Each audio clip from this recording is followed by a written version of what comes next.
because after the story, I have something to tell you. So let's begin.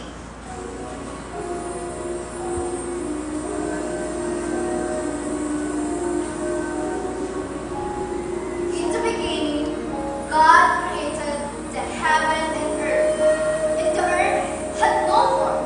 It was empty, covered with darkness and waters. Then God created the light.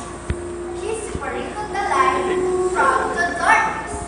Then God called the light as the day, and the darkness He called night. On the second day, God created an expanse to separate the waters, and He called heaven. On the third day, God created the land, the dry ground, and gathered waters. He called the dry ground as a land, and the gathered waters He called seas. He created also the vegetation. On the third day, God created the two great lights. The first one is the sun, to rule by day, and the moon, to rule by night.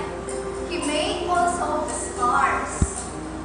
On the fourth day, God created the great whales and everything that moves in the water, and also the winged animals.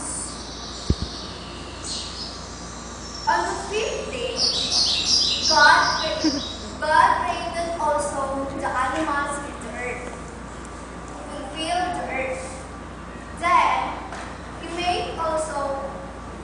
Then on the sixth day, God created the man and the woman. The first man He made Adam, and the woman Eve. He blessed them and gave them and the whole earth to rule over, to care for and cultivate.